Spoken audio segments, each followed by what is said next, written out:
Bienvenidos a la clase en modalidad distancia correspondiente a la segunda parte del módulo 1, Introducción a las redes de computadoras. Bien, si recuerdan, al terminar la primera parte de este módulo estábamos describiendo las características, habiendo presentado qué era la frontera, qué era el núcleo de la red, nos habíamos metido a hablar de la frontera, hablamos de la conectividad a internet, etc. Nos queda retomar las peculiaridades del núcleo de la red. En particular vamos a hablar de dos posibles organizaciones que puede adoptar el núcleo de una red, que es la conmutación de circuitos versus la conmutación de paquetes. Vamos a ver cuál de esas dos alternativas es la que finalmente prevalece. Después brevemente vamos a presentar conceptos muy importantes como la latencia, el ancho de banda. Son términos que a veces los usamos habitualmente y quizás nunca nos paramos a preguntarnos o a caracterizar precisamente qué significa, de qué se trata el ancho de banda, de qué se trata la latencia. Y para terminar, este módulo va a ser un poquito más corto porque no quería trazar la división entre las partes del módulo a la mitad del desarrollo de un tema. Entonces me va a quedar un poquito más corto esta segunda parte y quizás un poquito más larga la tercera.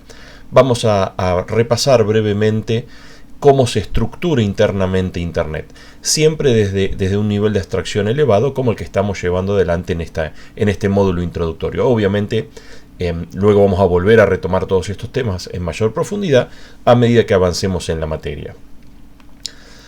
Bien, arrancamos entonces viendo cómo se estructura el núcleo de la red. Habíamos dicho que el núcleo de la red, que lo tenemos ahí destacado en rojo, estaba formado por un reticulado de routers. Fíjense que incluimos, a ver si tengo el ratón a mano, incluimos hasta el router que está donde entra el cable del proveedor de internet. Hasta ese router que, digamos, tiene una dirección pública, forma parte del núcleo de la red. Después todos los demás formarían parte de la frontera. Ok, después hay un detalle de si estás utilizando una dirección pública puertas adentro o no, algo que con las facilidades y con los problemas que tenemos con la asignación de direcciones de IPv4, se tiende a no hacerlo, se tiende a utilizar unas direcciones privadas, pero bueno, son todas problemáticas que vamos a profundizar justamente cuando estemos hablando de las direcciones IP, un poquito más adelante en la materia. A esta altura de partido, la pregunta del millón es cómo hace el núcleo para hacer llegar las cosas a destino. ¿Se acuerdan el ejemplo de la red de logística? Cuando uno dice, bueno, voy al correo, mando la carta, y cómo llega la carta a destino es un misterio. Bueno, un misterio si no está tu hermano, tu tío, tu viejo trabajando en el correo o en alguna empresa de logística, obviamente. Acá es algo parecido. Uno desde la aplicación manda información, mandas una consulta y querés que llegue, no sé, al servidor de Google, al servidor de Facebook, al de TikTok, lo que sea. ¿Y cómo hace para saber dónde está ese servidor y para encontrar el camino al destino? Bueno, es la pregunta del millón. A lo largo del tiempo se ensayaron distintas soluciones. Una de ellas es la conmutación de circuitos. Conmutar significa, por así decir, cambiar, cambiar de posición podría ser. Cambiar de posición circuitos, y vamos a ver ventajas y desventajas de esa idea. Se les ocurrió primero ensayar la conmutación de circuitos porque era una idea un problema que ya había sido resuelto en la antigua red telefónica. Entonces dijeron, bueno, hacer que dos personas hablen no debe ser tan distinto de hacer que dos computadoras hablen. Vamos a retomar esa pregunta, a ver si es verdad o no, que es o no parecido o distinto.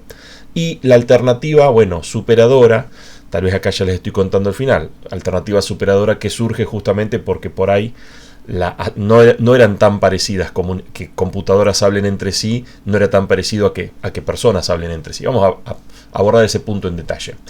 Aparece la conmutación de paquetes, el cambio de paquetes, el switching de paquetes, como dicen en inglés, y esa alternativa aparentemente tiene ciertas ventajas que vamos a ver a continuación, y bueno, les puedo contar el final de la historia, que es la que se termina utilizando en el núcleo de la red de Internet. Bien, empecemos por el principio. ¿Qué era esto de la conmutación de circuitos? Bueno, el ejemplo clásico es el viejo sistema telefónico. Digo viejo sistema telefónico porque, para nuestra sorpresa o no, el sistema telefónico actual está corriendo arriba de Internet directamente. Ni que hablar si tenés, como comentábamos en la primera parte de este módulo, Triple Play, que en definitiva lo único que tenés es conexión a Internet y luego todos los otros servicios, televisión por cable, teléfono fijo y obviamente acceso a Internet, van canalizados, conducidos por ese enlace a Internet. En el viejo sistema telefónico, antes de que hubiera Triple Play, antes de que hubiera Internet si quieren, tengan presente que teléfonos hay hace más de 100 años, ¿cómo funcionaban los teléfonos en esa época? Bueno, hay una serie ahí en Netflix, creo que algo así, Las chicas del cable, o qué sé yo, que lo que tiene interesante es que muestra cómo funcionaba una central telefónica antiguamente. Y lo que vos tenías era una casita, un cuarto, en donde, de nuevo, voy a hacer una abstracción, ¿no? Pensemos en una ciudad pequeñita. Era una casita, un cuarto donde funcionaba la empresa telefónica, a la cual llegaban un alambre, un cable de cada persona que tenía contratado el servicio. Como se imaginarán, era un lugar pequeño donde había cientos de cables, cuando no miles de cables. ¿Y cómo funcionaba hacer una llamada telefónica? Lo que se hacía es tomar el cable de una persona, tomar el cable de la otra persona y, por así decir, los atabas entre sí. Bueno, como era incordioso andar como atando cables y desatando cables, se inventó, y les contaba en esa serie, lo muestran, hay como un circuito en donde vos con un tercer cablecito unís los otros dos cables y tienen como unas clavijas que hacen que eso de unir y desunir los circuitos sea más sencillo. Pero es válido esa idea mental, esa imagen mental, porque lo que se está haciendo al utilizar conmutación de circuitos es crear un circuito físico, un cable entre los extremos. Entonces, si yo quisiera hacer comunicar a dos computadoras utilizando conmutación de circuitos, bueno, tal vez acá estoy abusando del simbolito del router, sería una especie de router, pero estos enlaces serían con conmutación de circuitos, ¿sí? Sería un router raro. Es como serían los routers si no se hubiera inventado la conmutación de datagramas. ¿Y qué pasa allí? Bueno, la conexión entre dos computadoras se haría utilizando ese cable que une a los routers del núcleo de la red. En este caso es una internet muy pequeñita. Estos 4 routers formarían el núcleo. Y noten cómo este enlace que une estos dos routers, hay como una partecita que la estamos ocupando para comunicar esta PC de arriba con la PC de abajo. Y acá también. Entonces empezamos a ver las principales características de esta modalidad. Los recursos deben ser reservados punta a punta. De hecho, si se acuerdan de la vieja época del sistema telefónico, ahora no es tan frecuente. Antes, la señal de ocupado, cuando uno marcaba un teléfono, si te sonaba el ocupado cuando terminabas de marcar el teléfono, es el ocupado de hoy en día, ¿no? Es que la otra persona está hablando por teléfono y no te puede atender. Pero a veces, sobre todo si hacías una llamada de larga distancia, te daba ocupado a la mitad. Vos empezabas iba a decir escribir, no pensando en un celular. No, en esa época se usaba lo de discar, ¿se acuerdan? Lo de que con el dedito y había como un dial. Bueno, si nunca lo vieron, googleen. Teléfonos viejos, teléfonos antiguos y ahí lo van a ver. Vos empezabas a poner el número dígito por dígito, ibas marcando el número y a veces por la mitad te daba ocupado. Vos decís, ¿cómo? Si no saben ni a quién estoy llamando, ¿cómo me da ocupado? ¿A qué no saben? Lo que pasaba en ese caso, si pensamos que esto es Bahía Blanca, esto es Buenos Aires, obviamente esta es la conexión de Bahía Blanca a Buenos Aires, claro, por ahí había sí muchas llamadas en simultáneo de Bahía Blanca a Bahía Blanca, pero cuando llamabas a otra ciudad, había que ir por un cable. Tengan presente que estos son cables, un cable que tiene, no sé, 700 kilómetros, ¿no? Hasta llegar a Buenos Aires. Y claro, ¿cuántos cables de 700 kilómetros van a poner? Y no ponen 1000, ni siquiera ponen 100, no sé si no había un número increíblemente bajo, algo así como 40. ¿Y qué pasa? De día, los bancos, por ejemplo, ocupaban esas comunicaciones para intercambiar información con la Casa Central de Buenos Aires. Y quedaban muy pocas líneas para las llamadas de las personas. Era increíble que una ciudad de, no sé, 300.000, 400.000 habitantes había para hacer solo 40 llamadas a la vez. No sé si ahí están empezando a ver una limitación muy fuerte de la conmutación de circuitos. Bueno, ese uso exclusivo de los recursos hace que, al ser exclusivo, no se comparta. Y si vemos el vaso medio lleno, la conmutación de circuitos al crear un cable te termina dando un desempeño garantizado. Porque lo que sea la velocidad de ese cable tiene una determinada velocidad, toda esa velocidad está a tu disposición.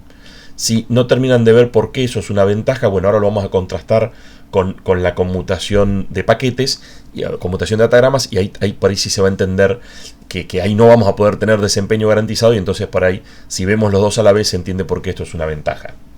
Bueno, otro aspecto a tener en cuenta, como es una llamada telefónica, si se quiere, ¿se acuerdan que usábamos las llamadas telefónicas como ejemplo paradigmático de la comunicación orientada a conexión?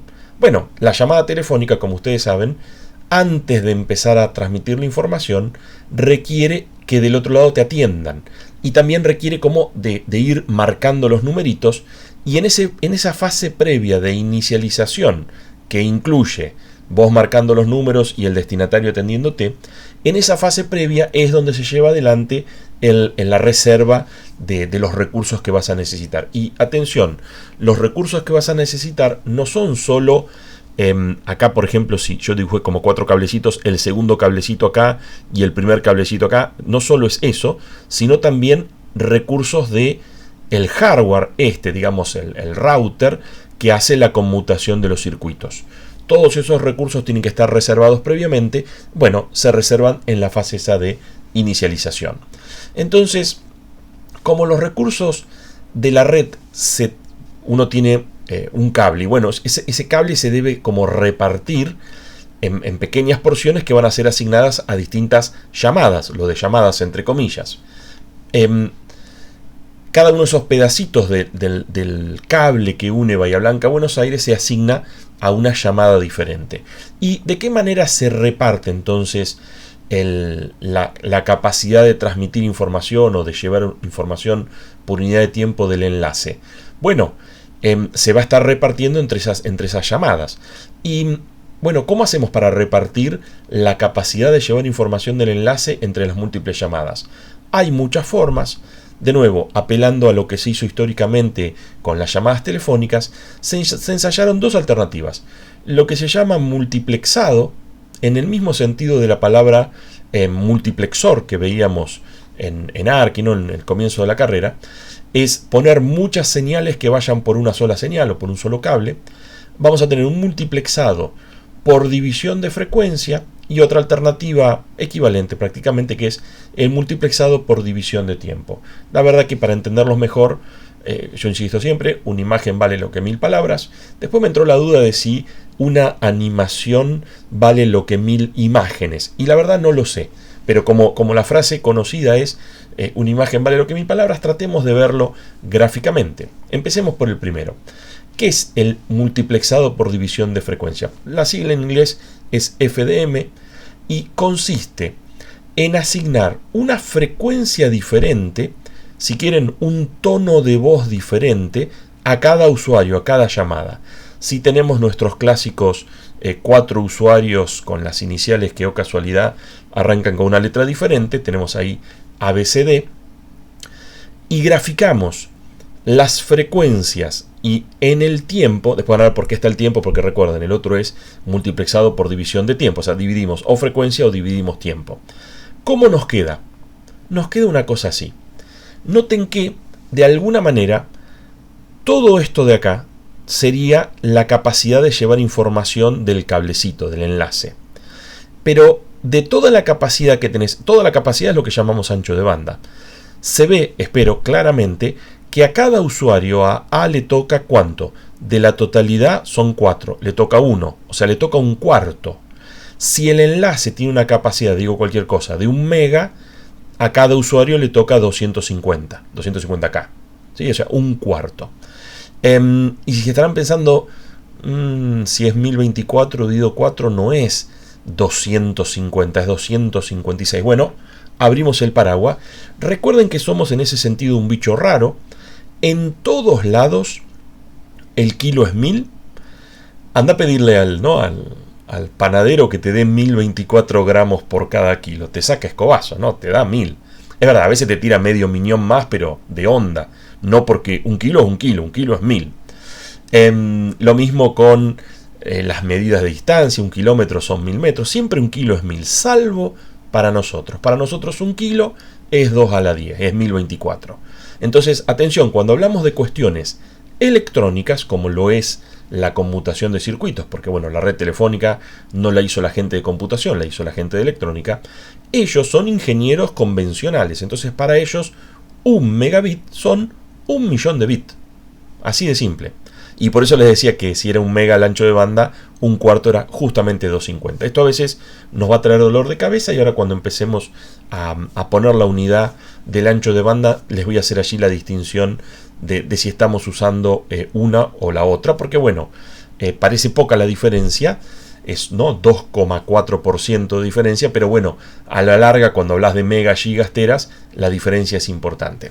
Normalmente cuando hablamos de ancho de banda, de conectividad a un proveedor de internet, va a ser utilizando el kilo de 1000, no el kilo de 1024. Parece una tontería esto que digo, pero no, a veces, ¿cuántas veces han habido accidentes aéreos? Murió gente porque un avión, no sé, francés, donde obviamente usan el sistema métrico decimal, cargó nafta en, no sé, en Inglaterra, ¿no? Donde usan el sistema imperial.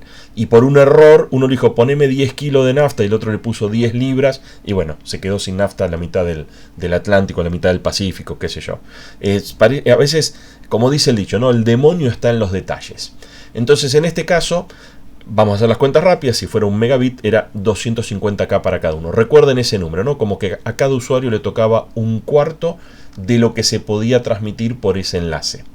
La otra alternativa es un poquitito más involucrada, es el multiplexado por división de tiempo. Fíjense la sigla en inglés, cambiamos la F por una T, es TDM. Vieron que las siglas en inglés es como en castellano a la inversa, ¿no? Es multiplexado por división de tiempo, y en inglés es Time Division Multiplexing, ¿no? Es como lo mismo para atrás. TDM lo que hace, en lugar de fraccionar el ancho de banda por frecuencia, lo va a fraccionar en el tiempo. Y de alguna manera lo que se hace es esto. Fíjense qué cosa rara. Como que en el primer instante de tiempo al usuario Alan se le da todo el ancho de banda. En el ejemplo de hoy, el megabit entero. Pero luego, en el segundo instante de tiempo, ¿cuánto se le da a Alan? 0, porque se le da todo a Beatriz. En el tercero, ¿cuánto se le da a Alan? 0, se le da todo a Cecilia. ¿Me siguen? Y noten cuándo vuelve a tener ancho de banda, en la unidad de tiempo 5, que le vuelven a dar todo a él. Entonces, por ahí no es claro, no es tan claro como antes, de que es 1/4, pero si lo piensan, si cada 4 slots, cada 4 instantes de tiempo, uno le toca a Alan, es como que vos tenés 1 mega y después 0, 0, 0, 1 mega, 0, 0, 0, y en promedio, ¿qué tenés? 1 mega dividido 4, ¿no? Entonces a lo largo del tiempo te termina tocando de nuevo 250K. Es y perfectamente válido hacer TDM o hacer FDM, no hay ningún problema, pero seamos conscientes de que no te están dando la totalidad. ¿Por qué no te dan la totalidad? Bueno, justamente como el uso de los recursos es exclusivo, si le dieran la totalidad del ancho de banda al primer usuario, los otros 3 usuarios directamente se quedan sin conectividad. Los que les contaba hoy de que uno empezaba a marcar y te daba ocupado, porque te dejaban sin conectividad a ese nivel. A ver si se entiende todo este asunto. Supongamos un ejemplo práctico. Esto es lo que les contaba al presentarles el Kurose-Rose. Este ejemplo lo saqué del libro. Los autores les gusta enseguida justificar lo que dicen con números. A veces te metes a hacer cuentas rápidas o fáciles, a veces te metes en un terrible berenjenal. Acá, un poco para hacer los números más redondos, fíjense que usamos un documento medido en bits. Nadie mide los documentos en bits, pero van a ver que es para que nos salgan más fáciles las cuentas. ¿Y qué tenemos? Bueno, tenemos enlaces que tienen 1,536 megabits por segundo. Recuerden esto, creo haberlo comentado alguna vez, pero bueno, lo volvemos a decir, creo haberlo comentado en Orga, me parece. Si es M, B minúscula, B larga minúscula, PS sería megabits por segundo. Si acá fuera M, B larga mayúscula, PS sería megabytes por segundo, ¿no? La diferencia es 8 veces más, ¿sí? Pequeña cosa. Si se preguntan, cuando te venden internet y te dicen vas a tener 5 megas, 10 megas, 500 megas, ¿de qué megas están hablando? ¿Serán bits o bytes? Obviamente son bits. No, son tipos de mercadotecnia que da mucho más fachero decir que tenés un enlace de 100 megabits que decir que tenés un enlace de 12 megabytes o algo así. O sea, siempre se usan los megabits porque termina como pareciendo más. Igual, a la primera descarga que haces te vas a dar cuenta que no estás bajando a 100 megabytes, estás bajando a 100 megabits. A todo furor, en el mejor de los casos. Ok, entonces tenemos enlaces de 1,536 megabits. Los enlaces tienen TDM de 24 slots, el que vimos recién, el que corta como en franjas. O sea, te da todo, tenés 1 mega, pero lo tenés una vez cada 24. Ahí ya puedes ir pensando cómo vamos a hacer la cuentita de realmente cuánto es el ancho de banda que podés aprovechar. Y tenemos un retardo. Sabemos que al usar conmutación de circuitos va a haber un establecimiento de la conexión, lo que sería una llamada telefónica, marcar la llamada telefónica, tiene un retardo de 500 milisegundos. Entonces, la pregunta es, ¿cuánto tiempo va a tomar transmitir el documento a través del núcleo de la red, asumido que, bueno, tenemos un enlace de esa velocidad y que ese núcleo de la red, bueno, conmuta circuitos? Y acá, en una sutil referencia a Orga, la idea es, si estuviéramos en clase freno, y digo, bueno, saquen la calculadora, hagan las cuentas, o saquen el abaco, si es que todavía se acuerdan qué diablos era un abaco. Era, ¿no?, ese ejemplo de computadora no electrónica que, bueno, no nos interesaba ver su organización, pero sí era una computadora, a decir verdad, un aparato que te servía para hacer cuentas. La idea sería, si quieren pueden pausar y tratar de pensarlo ustedes, si no, ahora lo desarrollamos juntos. Digamos, ahora sería el momento de pausarlo, porque a continuación les voy a spoilear el resultado. ¿Cómo sigue esto? ¿Cómo calculamos cuánto tiempo tarda? Bueno, decíamos, si el enlace tiene 24 slots por unidad de tiempo, podemos pensar, y el ancho de banda es de 1,536, quizás pueden hacer un poquito más fácil las cuentas si lo pasamos en lugar de megabit por segundo que tenga coma, podemos decir que tiene 1536 K por segundo, ¿no? Kbits por segundo. Con esa cuenta podemos hacer 1536 dividido 24, y si agarran el celu van a ver que les da. He visto gente que hace cuentas inclusive con Google. Si vos la consulta de Google es una cuenta, Google te la resuelve. Son unos. En fin. Si haces esa cuenta, te va a dar casualmente un número entero. Te da 64K. Era una velocidad muy frecuente, ese de 1,536. No me acuerdo si era un T1 o un T3. Qué velocidad era. Una velocidad muy clásica. Y bueno, te daba. Se multiplexaba en canalcitos de 64 kbits. Era un viejo estándar para conectarse a internet llamado, no me acuerdo ni la sigla, ISDN, algo así. Si tenemos que nuestra conexión va a transmitir 64K por segundo y debo yo transmitir 640K por segundo, recuerden que usamos los K de electrónica, no los K nuestros, ¿no? Todo esto es la cuenta basado en la velocidad del enlace, que es una velocidad que se mide en los megas de un millón, no en los megas de 1,048, en fin. Entonces nos da, si transmito 64K y tengo que transmitir 64K por segundo y debo transmitir 640, creo que es fácil la cuenta, es fácil ver que son 10 segundos. Entonces la respuesta es, ¿tardo 10 segundos? No, momentito. Acordate que tengo 500 milisegundos de establecimiento de la conexión. Es decir, la respuesta final sería 10 segundos y medio. Me va a tomar 10 segundos y medio para transmitir ese documento. Estarán pensando que estos números quedaron chicos porque un enlace de 64K, decíamos, era casi la velocidad que te daba el módem sobre una línea telefónica convencional. Bueno, está bien, porque estamos hablando de esa época, ¿no? De los albores de las redes de datos. Y bueno, ahí se preguntaba, se comparaba tal vez un módem, que no, en esa época no llegaban a esas velocidades, pero se comparaba un módem con lo que se podía hacer conmutando circuitos o conmutando datagramas. No está tan mal, ha quedado de modé porque claro, esta pregunta se hizo hace mucho tiempo atrás y bueno, ahora vamos a ver cuál fue la respuesta. Bueno, recién les adelantaba que lamentablemente la conmutación de circuitos no fue la más agraciada para redes de datos. Bueno, ¿qué se vio? Lo que se vio es que los usuarios de las redes de datos hacen un uso peculiar, un uso llamativo. La red está casi siempre ociosa, muy de vez en cuando aparece una ráfaga súper intensa de uso. ¿Tiene sentido esto? Pensémoslo un segundo. Consideremos una aplicación de red prototípica. ¿Cuál sería? Bueno, navegador. Ok, abrís el navegador y querés ver cómo es esto de la conmutación de circuitos. Entonces abrís el Wikipedia, pones conmutación de circuitos en el buscador de Wikipedia, te aparece el documento. Y empecemos a ver en ese momento qué sucede. ¿Qué sucede en ese momento? Y vas a estar un rato leyendo el artículo. Y vieron que los humanos somos lentos para leer. Por más que seas de esos que va al programa de Susana, igual leerás rápido, pero igual te toma unos segundos leer el artículo de conmutación de circuitos. Y en algún punto, tal vez, en medio del artículo te mencionan que eso se usó en el estándar de no sé qué de la ITU y le haces clic. ¿Y qué sucede en ese momento? O sea, pensemos en la red. Mientras vos lees el artículo, ¿estás usando la conexión a internet? Para nada, nada, cero, totalmente ocioso. En el momento que le das clic al artículo, ¿qué sucede? Bueno, se activa la conexión. Y se activa de manera violenta porque estás trayendo todo un nuevo artículo donde tal vez hay fotos o qué sé yo, que también hay que traerlo. O sea, hay como un pico de uso. Y si uno lo va mirando a lo largo del tiempo, es como si fuera una ráfaga, como si fuera una ametralladora.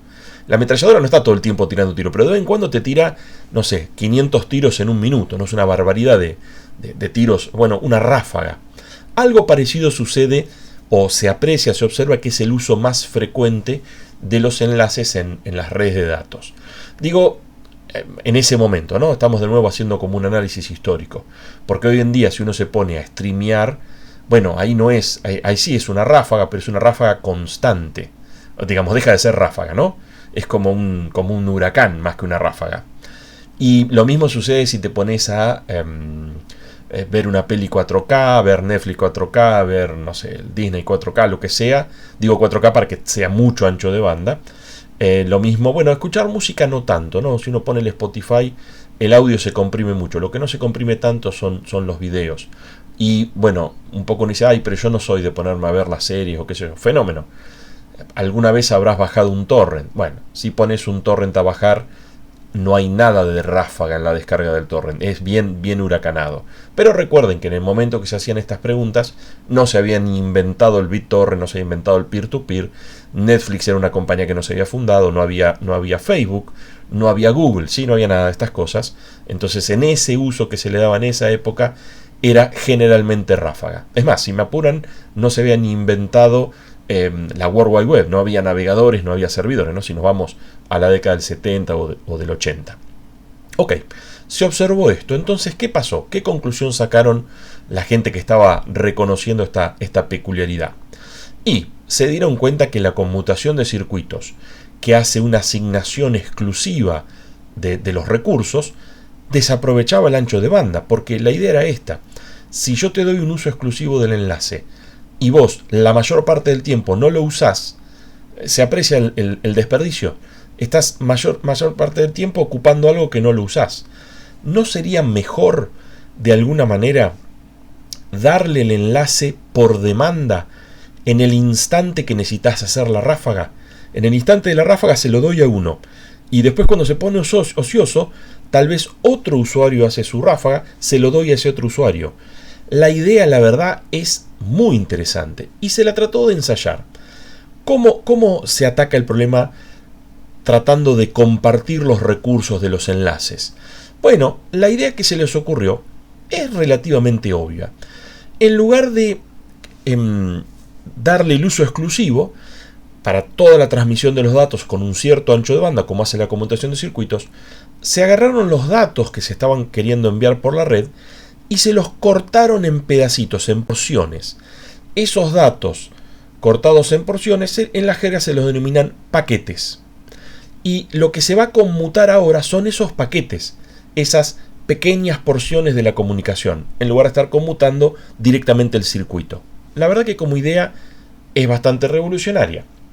¿Y cómo sigue la cosa? Bueno, la clave de por qué la conmutación de paquetes es superadora, concretamente en el contexto de redes de datos, ¿no? Donde queremos hacer que computadoras se hablen entre sí. La clave está en que el uso de los enlaces deja de ser exclusivo y los usuarios lo pueden compartir, porque el mismo enlace puede transmitir el paquete de una conexión después el paquete de otra conexión y después un segundo paquete de la primera conexión, como que se entreveran los paquetes de distintos usuarios, logrando una mejor ocupación de ese recurso tan difícil de conseguir. Estamos hablando de compartir justamente el cable, en el ejemplo que les contaba hoy, que conecta Bahía Blanca con Buenos Aires, un cable costosísimo, ¿no? Hay que hacer esos cables están, no sé, enterrados, hay que hacer 700 kilómetros de zanja para enterrar el cable. Es todo un tema. Bueno, la idea sería, entonces decíamos, cuando un usuario quiere enviar un paquete, usa todo el ancho de banda a disposición para enviarlo. De esa manera como que lo envía rápido y nuevamente se desocupa el enlace. Es decir, los recursos van a estar siendo asignados por demanda, según haga falta. Y otra cosa interesante, como no necesitas reservar un enlace o una partecita de un enlace para hacer un uso exclusivo, podés empezar a transmitir sin necesidad de hacer ese establecimiento previo de la conexión, como decíamos hoy, sin discar, ¿no? Sin marcar el teléfono del otro, sin esperar a que el otro te atienda. Directamente lo envías. Así que son dos grandes ventajas que tenemos aquí. Se comparte mucho mejor la infraestructura del núcleo de la red, los enlaces del núcleo de la red, y por otro lado nos ahorramos esa fase previa. ¿Se acuerdan del ejemplo de hoy? Ese medio segundo de establecimiento de la conexión me lo voy a estar ahorrando. Y claro, no todo son buenas noticias. El hecho de que cada usuario va a estar enviando los paquetes cuando tenga ganas puede producir que más de un usuario quiera enviar el paquete al mismo tiempo. Cuando pase eso, ¿qué va a pasar? Va a haber dos paquetes queriendo ser transmitidos y espacio para transmitir uno solo.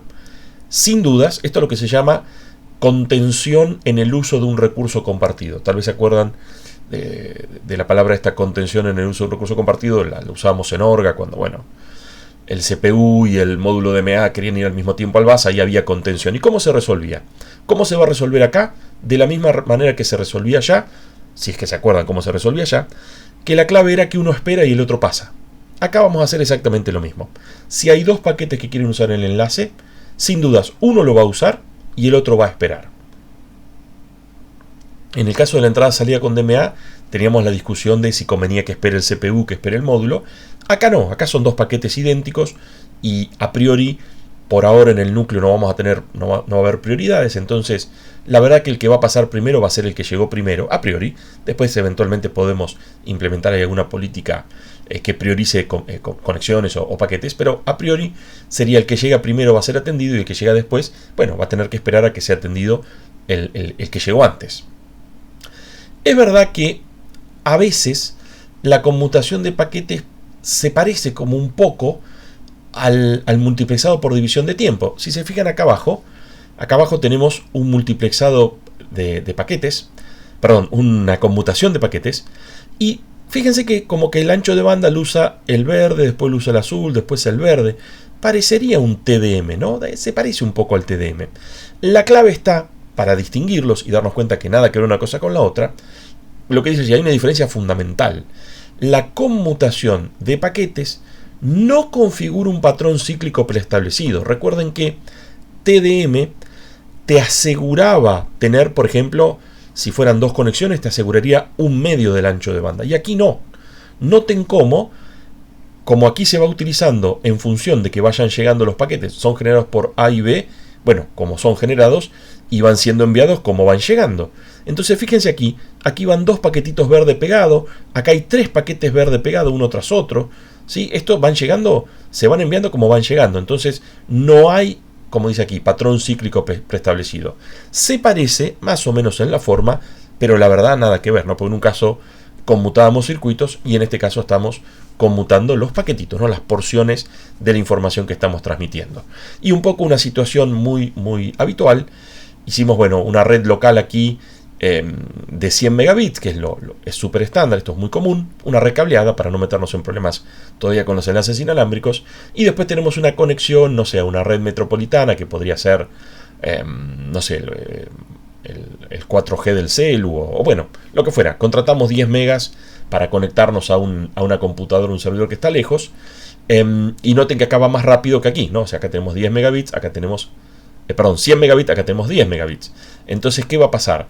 Y van a estar llegando acá más rápido que lo que se van por acá, ¿no? Acá llegan a 100 megabits y acá se van a 10 megabits. Y lo que suele pasar es que se nos llena el buffer de este router, y también lo que suele pasar, si esta red de aquí también es veloz, de 100 megabits, de 1 gigabit, lo que sea, el buffer de este router mayormente va a estar libre, porque bueno, ¿dónde está el cuello de botella? Como siempre pasa, en el que logra ir lejos. Si se acuerdan, acá estamos volviendo a retomar esa máxima de que no puedes ir lejos y rápido a la vez.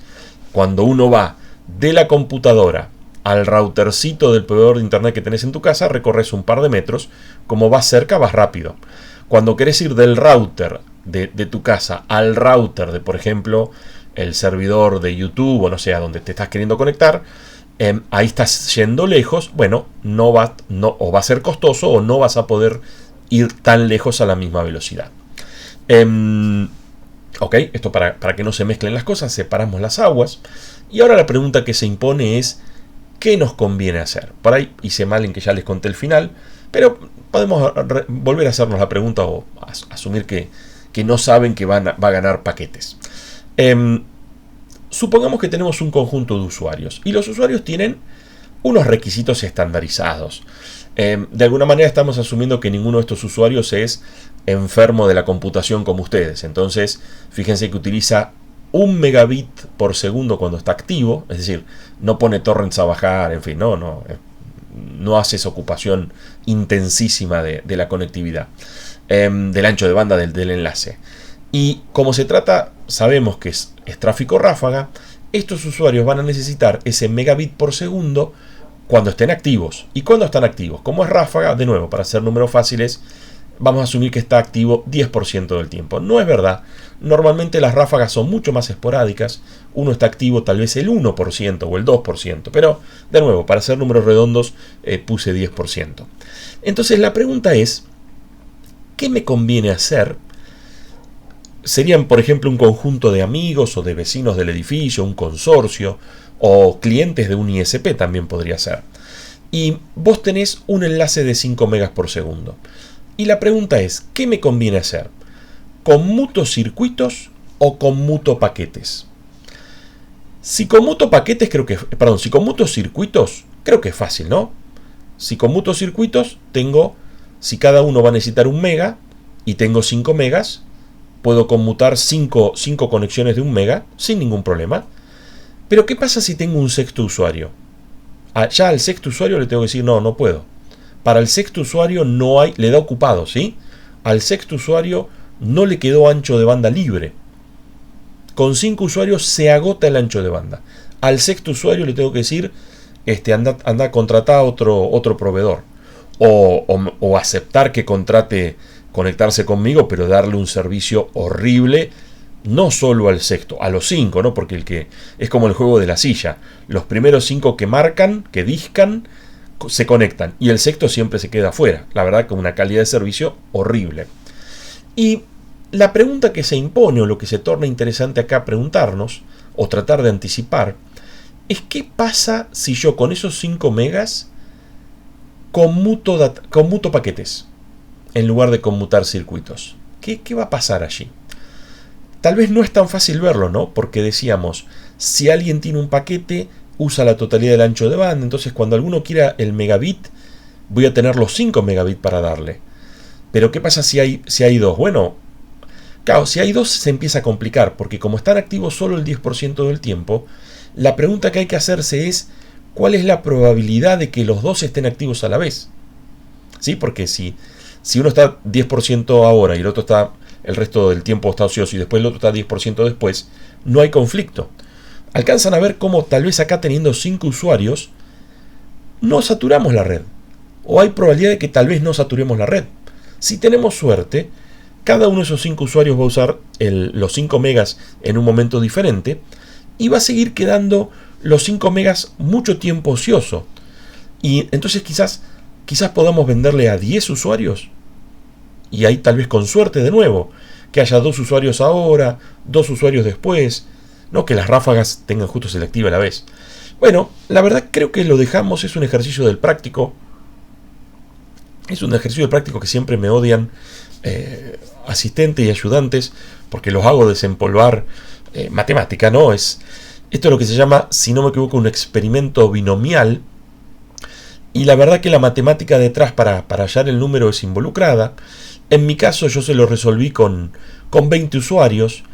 Lo miramos en el Wolfram Alpha, que es el que te hace las cuentas rápido para este tipo de cosas. Y con 20 usuarios, fíjense que no con 5, no con 10, con 20, ¿no? 4 veces más. Miren este número, es impresionante. El 99,12% del tiempo vamos a tener 6 o menos usuarios activos. ¿Por qué puse 6 y no 5? ¿No? Si fuera 5 era todavía mayor el porcentaje. Pero 6 también es aceptable.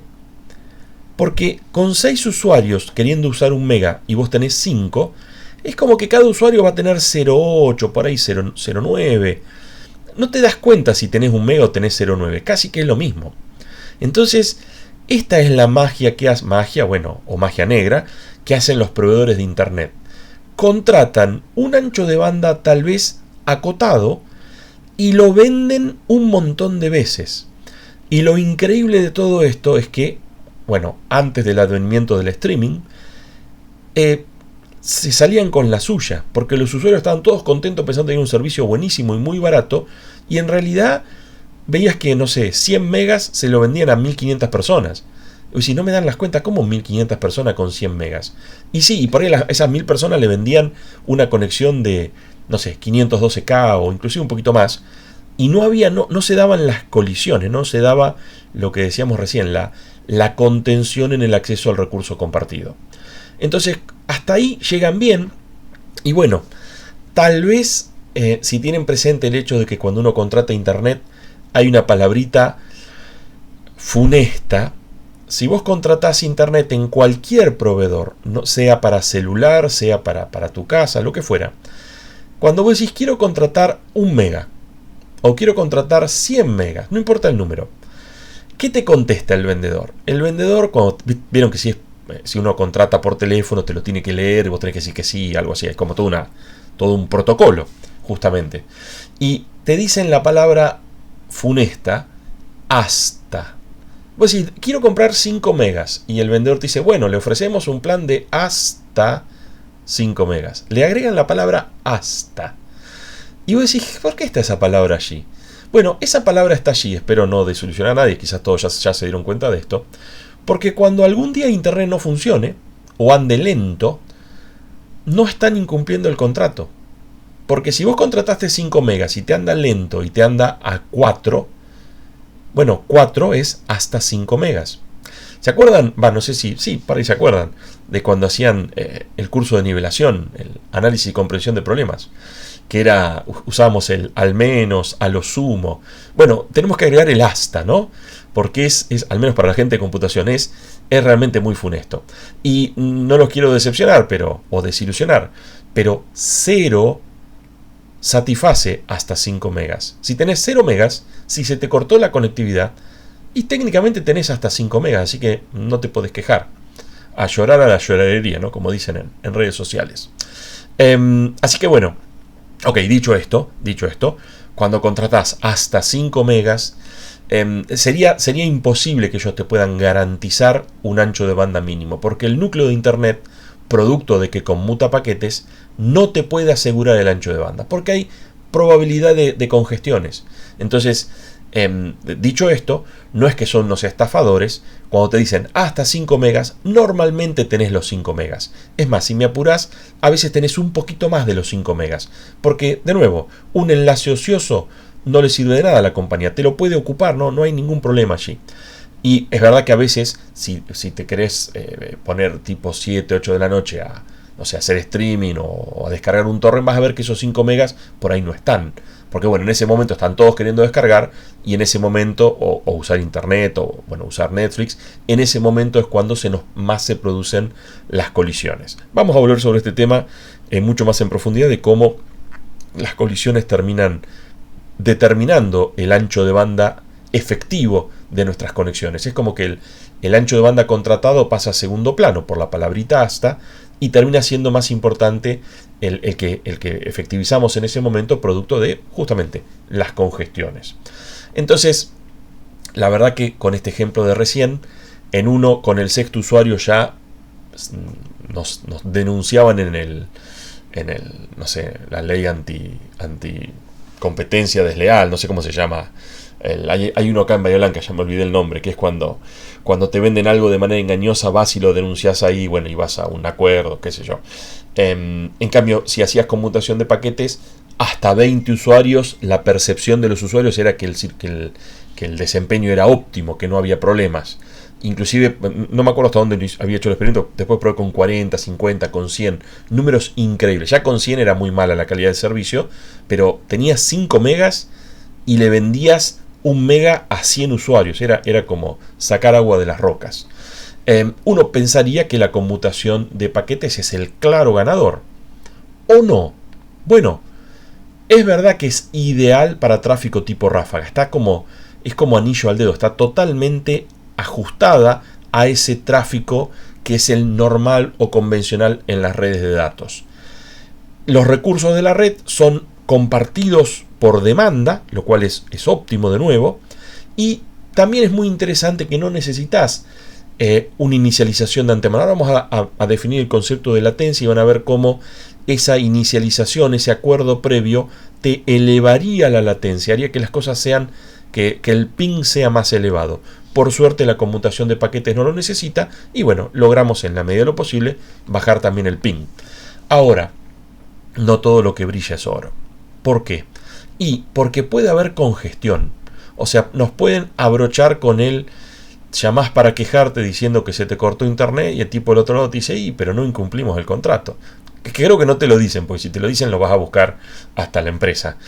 Si te dicen, no, 0 es hasta 5 megas, 0 es hasta 300 megas. Y sí, técnicamente el hasta hace que cualquier valor valga.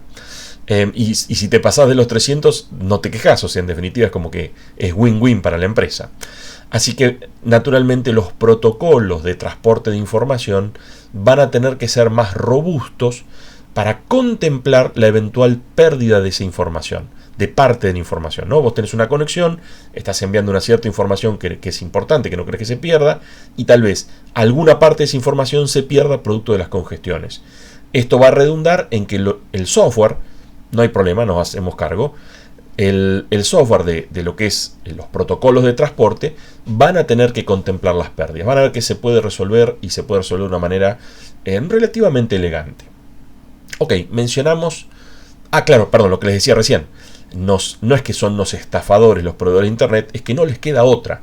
El núcleo de la red, cuando conmuta paquetes, no podés asegurar la calidad de servicio. Hay otras tecnologías de núcleo de red que sí se construyeron para asegurar la calidad del servicio y bueno, te lo cobran, obviamente. Vamos a hablar sobre este tema un poquito más adelante, pero recuerden que siempre nuestro norte es internet y por eso cuando les digo el núcleo de la red no asegura calidad de servicio, tengo en mente internet desde ya.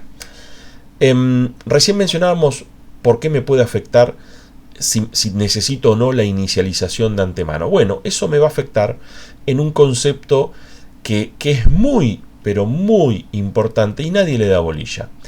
Están los conceptos de ancho de banda y de latencia, y lo que todos nos preguntamos al contratar internet es el ancho de banda. El hasta 5 megas, hasta 100 megas, ese valor en realidad no es 5 megas, no es el tamaño de un archivo, ¿no? El ancho de banda es cantidad de información, pero por unidad de tiempo, es decir, es una unidad de medida de tamaño de información dividido una medida de tiempo.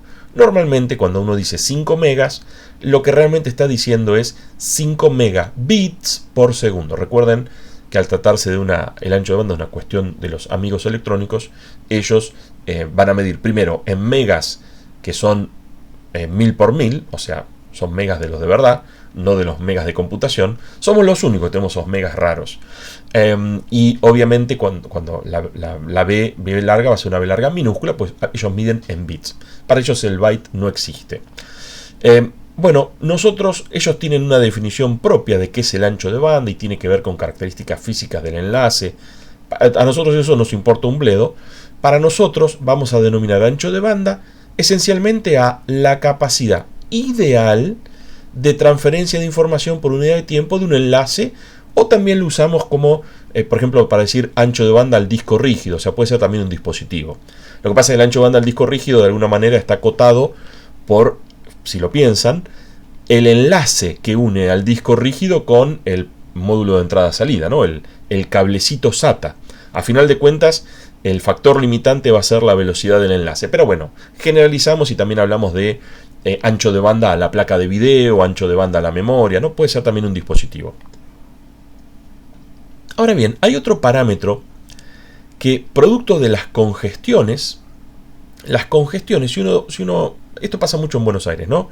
En Buenos Aires a la mañana prenden la tele para ver el pronóstico del tiempo, gente que no se acostumbra a usar el celu, y también para ver el pronóstico del tráfico, de nuevo, gente que no se acostumbra a usar el celu. Y se fijan, porque si hay mucho tráfico, ¿qué tiene que hacer la gente para ir a trabajar? Sobre todo en Buenos Aires. Tienen que salir como media hora antes, porque si te agarra un embotellamiento, demoras mucho en llegar. Lo que tardas en llegar de tu casa al trabajo es lo que se llama latencia. Y con las conexiones de computadoras, cuando hay en el núcleo de la red hay conmutación de paquetes, por ende hay chance de que dos conexiones quieran enviar información a la vez, es decir, hay chance de congestión.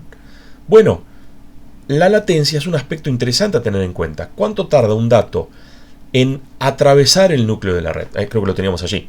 Vamos a denominar en computación, vamos a denominar latencia al tiempo que le toma a un determinado dato, si quieren a un bit o a un paquete, en atravesar la red. Atravesar la red, cuando decimos atravesar la red, estamos hablando de partiendo de la frontera, llegar a la frontera, es decir, estamos hablando de atravesar el núcleo. Ok, este es un tema que normalmente no se le presta atención. Puede haber dos tecnologías de conexión a internet que den el mismo ancho de banda, pero no la misma latencia. El ejemplo típico es si tienes una conexión vía satélite, muy lindo el ancho de banda, pero la latencia se te va a disparar. Los enlaces vía satélite, vos mandás la señal desde tu casa, donde tengas la antena, y rebota en un satélite geoestacionario que está orbitando arriba del ecuador. O sea, estamos lejos del ecuador, ¿no? Hay que viajar como, no sé, 4.000 kilómetros hasta el ecuador y otros 4.000 kilómetros para volver desde el ecuador al destino. Entonces terminás recorriendo mucha distancia y eso, como vamos a ver en la tercera parte de este módulo, eleva también la latencia, eleva los retardos. Bueno, ¿por qué todo esto es importante? Porque de alguna manera el núcleo de la red, que está compuesto de estos aparatitos que están acá, ¿no? Los routers. Ahora sí estaríamos pensando en un router de un núcleo de red que hace conmutación de paquetes, porque concluimos que la conmutación de paquetes es lo que mejor se adapta a una red de datos. Y si lo pensamos, para un paquetito cuyo tamaño sea L bits, si yo tengo, aquí esto es una visión muy simplificada, ¿no? Tengo dos computadoras y en el medio tengo tres enlaces unidos por dos routers. Y de nuevo, para hacer fáciles las cuentas, asumimos que los tres enlaces tienen el mismo ancho de banda. Si llevamos esto a la realidad, después lo vamos a hacer.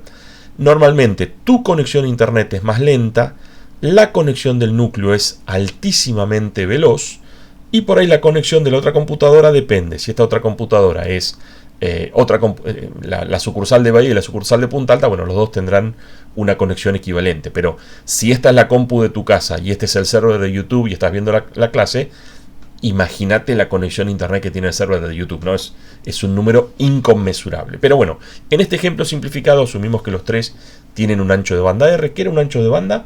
Era la cantidad de información que puede mover por unidad de tiempo.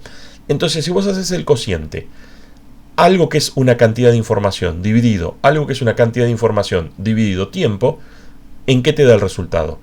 La unidad de tamaño de información se cancela, digamos los bits con los bits se cancelan, y 1 dividido segundo es segundo. O sea, el segundo va para arriba. Te termina dando el retardo. Entonces, ¿cuánto tardaría este paquete en atravesar toda esa red? Es muy fácil, la cuenta es 3 veces L sobre R, porque toma L sobre R cruzar cada uno de esos enlaces. Obviamente que este retardo, esta cuenta, ignora las otras fuentes de retardo que, como les contaba, vamos a ver más en detalle en la tercera parte de este módulo. Y claro, el paquete tiene que ser, ¿por qué ese 3 por L sobre R? Esos L sobre R no se pueden hacer en paralelo. Y la respuesta es normalmente no. ¿Por qué razón? Bueno, porque este paquete va a tener posiblemente alguna forma de control de errores, si quieren un CRC. Y para controlar el CRC, ¿yo qué necesito? Bueno, que llegue el paquete entero al router para recién en ese momento controlar el CRC. Ustedes saben que el CRC no lo puedo hacer por la mitad, se controla al final. O sea, hago todo y veo si el resto es serio y recién ahí digo, llegó bien, no llegó bien. Digo CRC por poner un ejemplo de bidecódigo. Y solo cuando esos bidecódigos están validados, va a comenzar el segundo L dividido R. Por eso decimos que es L dividido R más, L dividido R más, L dividido R, la formulita de acá, 3L dividido R. Y esta operatoria, claro, el paquete que va llegando, en algún lado hay que guardarlo. Y una vez que terminó de llegar, se terminó de guardar, recién ahí le haces forward. Por eso esta operatoria se le llama operatoria store and forward. Que lo que va a hacer, bueno, es ir incrementando los retardos. Si quieren, con este ejemplo que todos los anchos de banda, los enlaces eran R, va a ser proporcional a la cantidad de enlaces que atravesás. Pero, ¿qué estoy diciendo con esto? Bueno, que posiblemente sea más, tarde más el retardo en llegar a la otra punta del planeta que ir de acá a la esquina. Posiblemente. Y digo, no soy categórico porque quizás pusiste un enlace satelital para ir de acá a la esquina y recuerden, ¿qué significa? Que me voy a ir hasta el Ecuador y volver. O sea, por ahí el enlace termina siendo mucho más largo. De nuevo, ahora después vamos a volver sobre las otras fuentes de retardo, de la cual una de ellas es proporcional a la longitud del enlace y ahí sí vamos a poder capturar finalmente ese aspecto. Pero aquí les quería enfatizar el hecho de, bueno, esta operatoria store and forward del núcleo de la red, de los elementos del núcleo de la red, de los routers, que es lo que va haciendo que, bueno, se vayan acumulando los retardos parciales, si se quiere. Y una pregunta interesante, lo que les contaba recién, esta operatoria se llama store and forward. Una pregunta interesante es, bien, producto de que conmutamos paquetes, se pueden producir congestiones y decíamos que eventualmente los protocolos van a tener que contemplar pérdidas. Y uno dice, para un cachito, pero ¿por qué la congestión me puede generar una pérdida? Es una pregunta más que válida. Y como vimos recién, yo necesito como almacenar el paquete mientras está siendo recibido para después validarlo. Es decir, el buffer del router se va ocupando, cada vez se va ocupando más. ¿Y cuándo se desocupa? Bueno, se desocupa cuando te va sacando los paquetes de encima. Entonces, puede pasar, sobre todo si se produce una congestión, que lleguen a un dado router más paquetes que los que ese router se puede sacar de encima. Es decir, que ese router se le sature el buffer. Y cuando se le sature el buffer, ¿qué va a pasar con los paquetes? Bueno, no van a ser recibidos, van a ser descartados. Porque es como si llegas a un estacionamiento y está ocupado. Y digamos, no es que te eliminan, pero no puedes entrar al estacionamiento, te vas. No sé, volvés a tu casa, no sé qué haces, vas a un estacionamiento más lejos. Pero en este ejemplo aquí, una vez que se llenó lo que sería el estacionamiento, el buffer, ya otro más no puede entrar. ¿Hasta que pase qué cosa? Bueno, hasta que uno se vaya. Entonces, acá creo que lo tenemos destacado. Bueno, eso les contaba recién, el origen de las pérdidas. Y el origen de los retardos es la demora que tenés esperando, en cualquier punto. Vamos a tener una demora, esto es lo que les contaba que podemos ver más en detalle. Tenés una demora, por ejemplo, aquí, este paquetito azul que está acá, esperando que este paquetito verde termine de entrar al enlace. Ahí hay un retardo. Después tenemos este paquetito verde esperando que el paquetito azul termine de esperar al paquetito verde. ¿Me siguen? Ahí tenemos otro retardo, se llama retardo de encolado. ¿Y dónde podemos tener pérdidas? Bueno, cuando acá tenemos estos lugares disponibles, pero ¿qué pasa si estos tres paquetes llegan y este, por ejemplo, todavía no salió? Puede ser. Se nos va a llenar el buffer. ¿Y qué pasa con el próximo paquete que envíe cualquiera de estas dos computadoras? Bueno, lo que les decía hoy, no va a haber dónde ponerlo. ¿Qué va a hacer el router? Lo va a descartar. Después vamos a volver a analizar si está bien que el router haga eso o no, lo de descartarlo directamente, pero es lo que hace. Después vamos a ver por qué lo hace.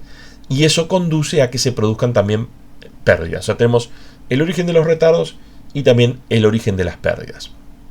Ok, y antes de hablar un poco de cómo se organiza Internet, vamos a mencionar, si dijimos que la pregunta del millón del núcleo de la red era, que queremos redondear, ¿no? Cómo funciona el núcleo de la red. La pregunta del millón era ¿cómo encontramos el camino? Y acá no vamos a desarrollar la totalidad de la respuesta porque nos llevaría varias clases. Vamos a adelantar un poquito cómo es la respuesta. Y la cosa es así. Acá tenemos un pantallazo de lo que es un pequeño núcleo de red. Tenemos múltiples routers. Y fíjense que cada router tiene ciertas estructuras de datos. Acá tenemos un pequeño zoom de esas estructuras de datos. Y con respecto al núcleo, hay dos grandes funciones que parecen que son lo mismo, pero no son lo mismo. Una de ellas es el routing, el ruteo. ¿Qué sería el ruteo? El ruteo es encontrar la ruta, encontrar el camino. Supongamos que nunca fuiste, querés ir a Sierra de la Ventana y no sabes ir. Bueno, no puedes agarrar el auto y salir. Tenés que primero ver para qué lado salir. O bueno, puedes agarrar el auto si vas con el celu, después pones en el celu, pones en el Google Maps, algo así. Pero bueno, uno empieza planeando el camino. Tenés que ver, no sé, si vas a tardar mucho, si te llevas el mate, si es un camino corto, no hace falta y tomás mate cuando llegás. No, uno tiene que ir pensando esas cosas. Si es demasiado largo el viaje, tendré que dormir en alguna estación de servicio, no, en un parador. Bueno, ¿cómo hacemos eso? Eso es el ruteo. Hay una página muy buena que se llama, nunca me acuerdo, creo que es Ruta Cero o algo así, que te permite hacer el ruteo. La usaba largo y tendido antes de que existiera el Google Maps. Bueno, con el Google Maps ahora uno medio es vago. Después existieron los GPS y después terminó viniendo el Google Maps y bueno, se comió todo lo anterior. Ruta Cero sigue existiendo, tiene alguna funcionalidad todavía porque vieron que a veces el Google Maps te hace tomar un camino que pasas por caminos de tierra o te hace ir por un camino que está con muchos baches. Más allá de que es lo suficientemente inteligente el Google Maps, hasta para esto es increíble. Detecta los baches. Y vos decís, estas son esas cosas maravillosas que se pueden hacer con internet. Vos decís, pero ¿cómo hace para detectar los baches? ¿Qué? Cuando vos venís andando, alguien pisa el bache y frena en la banquina y carga en el Google Map, pucha, acá hay un bache. No. El celular tiene un acelerómetro, ¿no? Es el famoso acelerómetro que se da cuenta cuando vos lo movés, ¿vieron? Para los jueguitos. Esos jueguitos que mueves el celular y se mueve la navecita, qué sé yo. Entonces, cuando vos tenés el celular tirado o puesto en un soporte o tirado en el asiento del conductor, donde sea, y tenés abierto el Google Maps porque la gallega te va cantando el camino, el acelerómetro está activo. Entonces, cuando tu auto se come el bache, se pega una flor desamarreada del celular. ¿Y a que no saben qué hace el Google Maps en ese momento? Toma nota de lo que le dice el GPS, longitud y latitud, y toma nota de la violencia del bache. Y si fue una violencia grande, esa cuando uno echa la bronca por ahí rompes el auto, bueno, inmediatamente marca en ese lugar de la ruta, no sé, una advertencia, no sé cómo se llama en la jerga del Google Maps. Es fantástico y funciona en tiempo real. Entonces, ese sería el ruteo. Me subo, abro el app del Google Maps, pongo Sierra de la Ventana, ¿y qué va a hacer? Me va a dibujar la ruta. Sí, eso es el ruteo. Te dice, mira, tengo que tomar por esta salida de la ciudad, tengo que ir por acá, por acá, por acá. Ese es el ruteo. Entonces, sin meternos en detalle de cómo funciona el algoritmo ruteo, cosa que sí vamos a hacer más adelante, podemos asumir que el algoritmo de ruteo, creo que lo tenía hasta animado y todo, a ver. El algoritmo de ruteo ejecuta, hace su magia y va a construir lo que se llama una tabla de forwarding. Increíblemente el Google Maps también hace esto.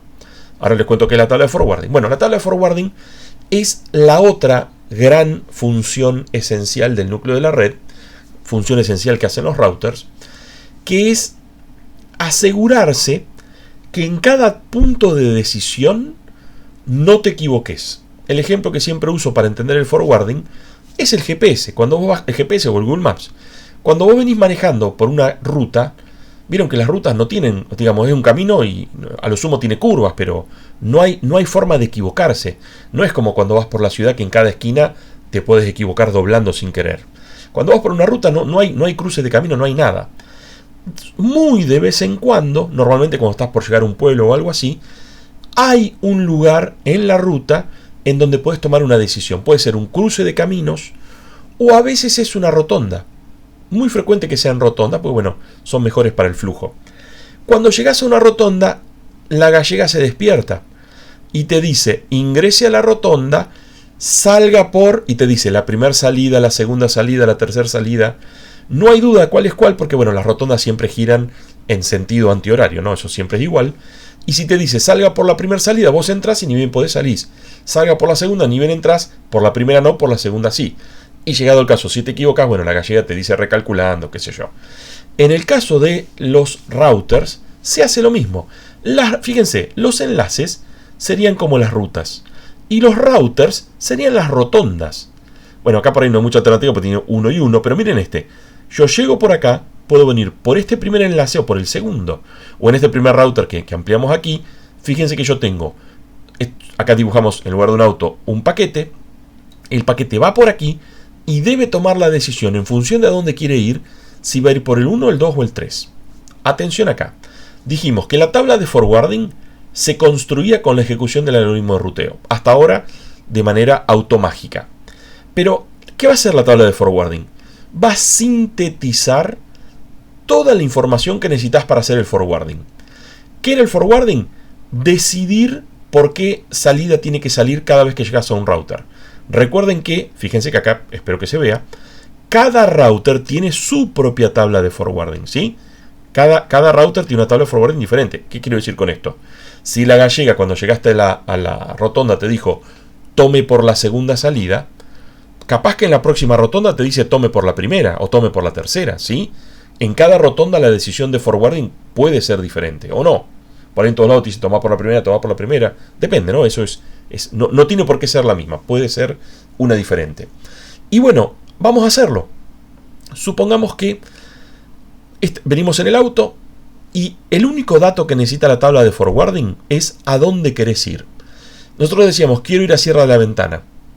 A veces, para la época en que todavía no había celulares, no había GPS, cuando te acercás a la rotonda, había como unos carteles de hecho con pintura que rebotaba muy bien la luz, y en el cartel te decía, si vas a Punta Alta, vení por acá, si vas a Sierra de la Ventana, anda por allá, como que te ayudaba.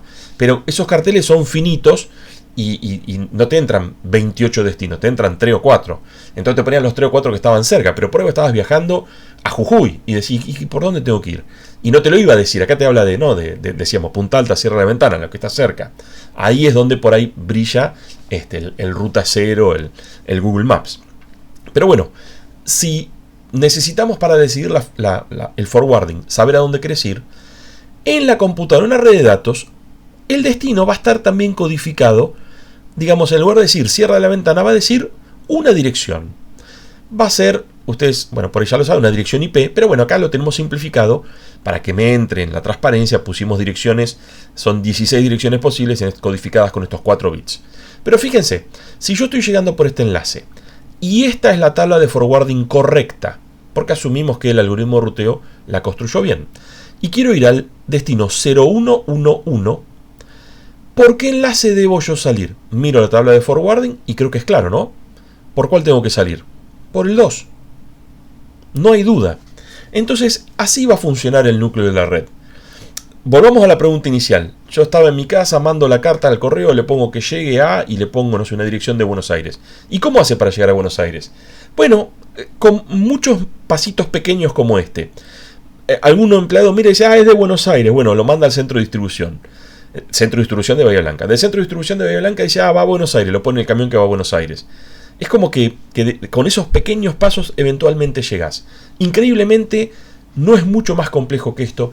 Y a mí siempre me gusta destacar cuando una idea funciona y además es simple, es una idea brillante. Es rara vez uno resuelve grandes problemas con ideas simples. No me acuerdo si les conté, el que siempre me dejó maravillado es, bueno, la teoría de la relatividad. Sin saber nada de física, si supiera de física por ahí me maravillaría todavía más, pero sin saber nada de física, que este muchacho Einstein haya capturado en una fórmula E igual mc al cuadrado, casi hasta sin letras, un poco más sin una función podría ser cuadrática, cúbica, raíz cuadrada. No, una función hasta tonta, una exponenciación, un producto.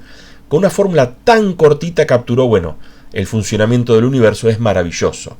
Al tipo había que haberlo bañado a premios Nobel. No lo hicieron, de hecho, por eso en particular no ganó el Nobel, una locura, pero bueno, harina de otro costal. También tenemos a Turing, que no le dieron nada en vida, lo metieron preso. Ahora después la reina, no sé, como 50 años después de muerto, ustedes saben, les perdonó porque el tipo murió siendo un convicto con una causa. Le anularon la causa, que la causa era por ser homosexual, una estupidez. Le anularon la causa y de hecho ahora, si vos vas a Inglaterra, todos los billetes, las libras, ¿viste? Ellos no usan más euro. Bueno, ni usaron euro cuando estaban en la Unión Europea. Ellos tienen las libras y en las libras siempre está la reina, y es gracioso que los billetes le van poniendo la reina como está en ese momento. Entonces los billetes viejos tienen la reina más joven, los billetes más viejos, bueno, más nuevos tienen la reina más vieja. Y contaron, leí la noticia hace poco, que lo van a poner a Turing en el billete de 5 libras, que me parece como un honor que no han tenido con nadie. Bueno, están reconociendo que este muchacho, siendo uno de los padres de la computación, el padre de la inteligencia artificial, caramba, ¿no? Se merece algún reconocimiento. Ok, entonces decíamos, mirando ese destino, en esta idea tan sencillita de que miro a dónde voy y ahí me dice por dónde tengo que ir, con esa idea sencilla hacemos funcionar el núcleo de la red, contestamos, no me acuerdo cómo me habíamos puesto, la pregunta del millón, que me den el millón, porque hicimos funcionar el núcleo de la red. Y en este caso, en este paquete en concreto que va al destino 0111, lo que tiene que hacer, tomamos ahí la tabla de forward, lo que tiene que hacer es, ay Dios, había un montón de animaciones que me olvidé de animar. Ahora sí, lo que va a hacer es salir por el enlace 2. Finalmente hicimos el forwarding como corresponde. Entonces, ruteo, encontrar el camino completo, y forwarding, ir haciendo los pasitos que forman ese camino completo, es las dos funciones esenciales que necesitamos que el núcleo de la red lleve adelante. Y como último tema que nos queda para comentar, íbamos a mencionar brevemente a vuelo de pájaro, por así decir, cómo se organiza Internet.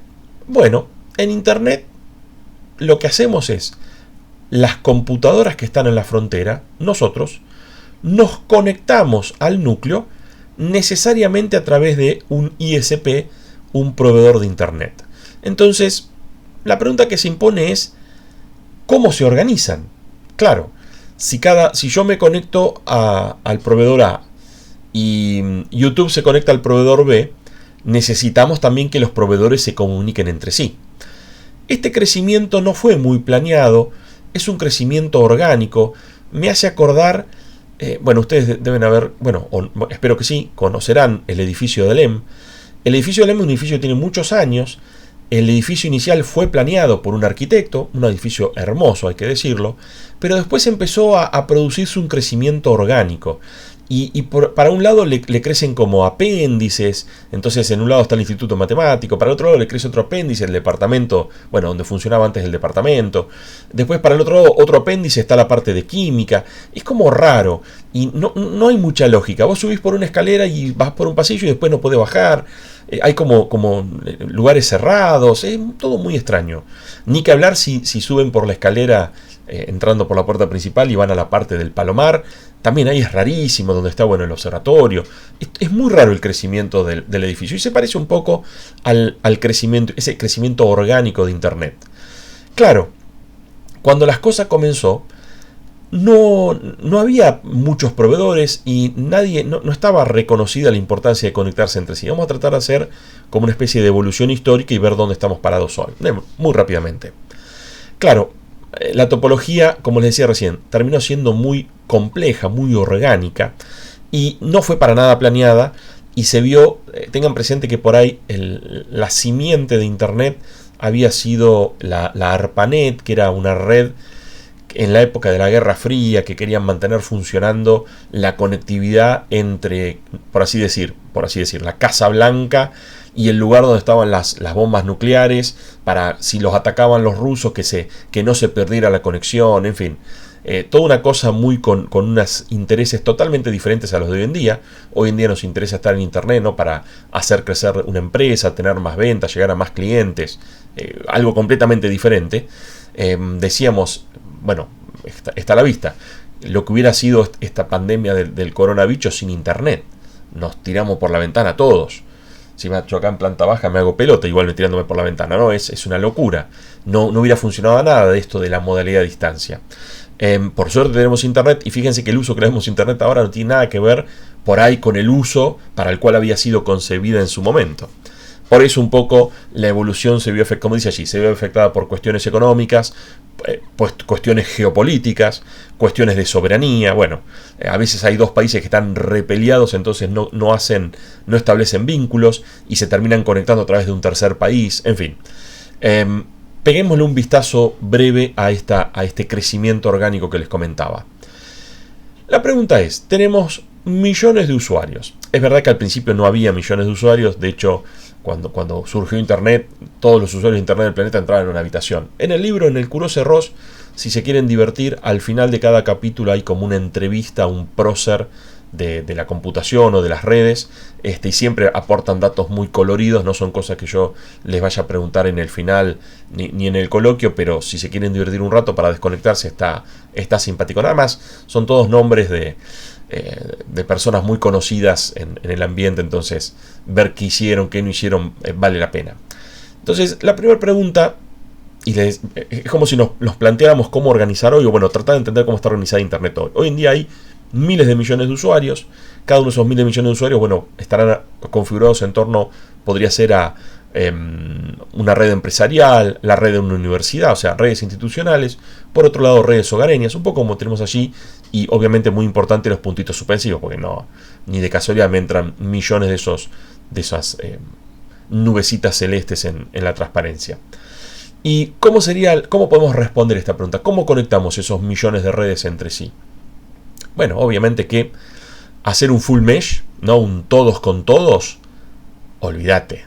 Fíjense que acá tuve que poner hasta puntitos suspensivos también en los enlaces, ¿no? Porque digamos, son 1 millón, es 1 millón, ¿se acuerdan? 1 millón al cuadrado sobre 2, o sea, olvídate, no tiene ningún sentido, porque habría una barbaridad de enlaces y de conexiones, y bueno, dejaríamos de ver el cielo por todos los cables que nos pasarían por arriba de la cabeza. Una locura. Esto así no funciona.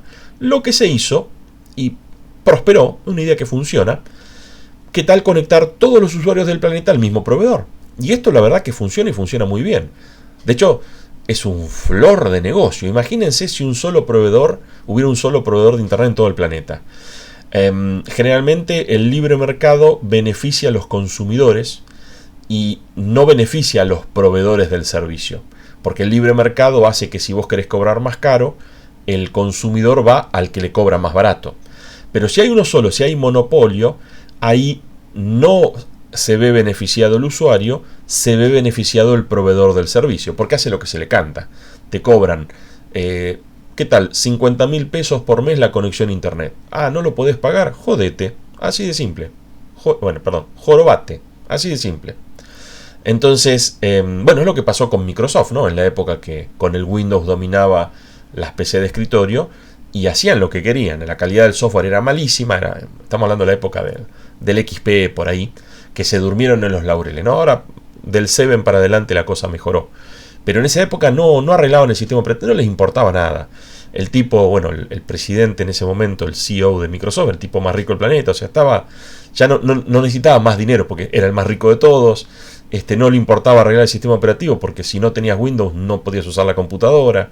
Es una situación muy cómoda para, ¿no?, el que controla el monopolio. De hecho, bueno, tuvo un juicio Microsoft en Estados Unidos, juicio muy divertido, porque se le ocurrió, Bill Gates, un tipo muy soberbio, se le ocurrió que se podía enfrentar a los jueces, y vieron que cuando a los acusados en las series, qué sé yo, siempre le dicen, bueno, no hables vos, deja que hable tu abogado. Bueno, Bill Gates, medio cabeza dura, dijo, no, yo voy a ir a hablar, les voy a enseñar a estos tipos que no estamos haciendo nada malo. Y bueno, los jueces son terribles, cuando te agarraron haciendo una macana, te aprietan hasta que reventás. Y es muy gracioso, se trataba de hacer el tonto, en fin, son unos videos graciosos de esa época. De nuevo, si tienen ganas de verlo, chusmeen las entrevistas a los próceres de las redes, o si quieren chusmeen también el video del juicio antimonopolio de Microsoft. En fin, volvamos a lo nuestro. Entonces, ¿qué pasa?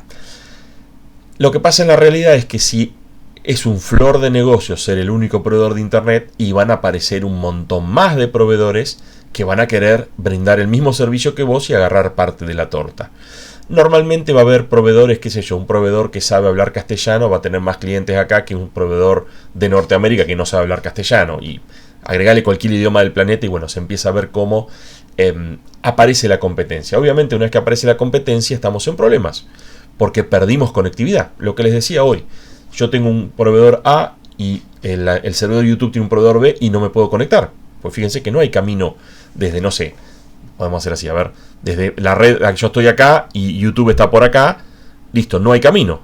¿Qué está faltando? Bueno, lo que está faltando es que los competidores se conecten entre sí. Y se conectan entre sí de múltiples maneras. A veces entre los dos se ponen de acuerdo y ponen un enlace conectando los dos edificios o las dos empresas. O si no, también como es muy bueno, le da robustez al núcleo que haya múltiples caminos redundantes, aparecieron el concepto de los IXP, los Internet Exchange Points, que lo que hacen es brindan el servicio de simplificarle la tarea a los interesados en conectarse entre sí. O sea, hay un IXP acá en Bahía, sin ir más lejos, ahí cerca del Parque de Mayo.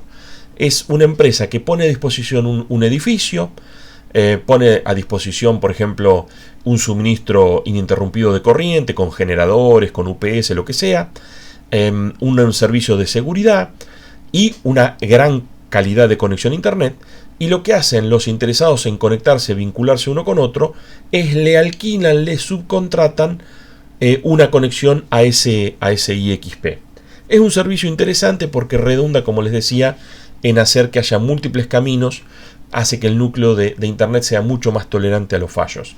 Hablando de hacer el núcleo de Internet más tolerante a los fallos, el otro día cortaba clavos con Leo, justo el domingo a la noche que estaba subiendo la primera clase para usarla el lunes, andaba horrendo el servidor nuestro. Me puse en contacto con los administradores, empezamos a diagnosticar, y la verdad que bueno, después con el diario del lunes, literalmente el lunes, caímos en cuenta que había sido un problema más general y no solo del servidor nuestro de la uni. Gracias a Dios, no fue, sino Casa de Herrero, Cuchillo de Palo, ¿no? Departamento de computación que le andaba mal el servidor. No fue el caso, había sido más un problema general y bueno, eventualmente lo resolvieron y la clase la pude terminar de subir, no sé, como a las 12 de la noche. Por suerte, terminó subiendo el lunes, estaba con unas ojeras bárbaras, pero con suerte la cámara de la notebook no se alcanzaba a ver. ¿Cómo sigue esto? Llegamos a este punto.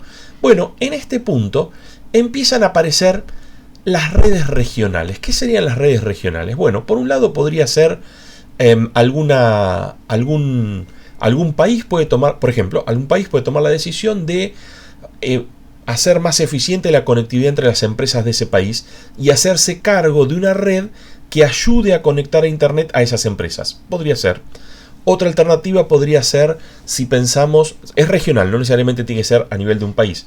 Otra alternativa puede ser si piensan en la empresa, la empresa Movistar, la que antes llamaba Telefónica, que es Telefónica de España, ¿no? La empresa. Es una empresa española con intereses en Argentina. Pero si se fijan, también está en Colombia, también está en Perú, creo que está en Paraguay, digamos, está en muchos países. Bueno, éramos todos países. No está en Brasil, o sea, posiblemente está en Chile, está en todos los países que éramos colonia de España.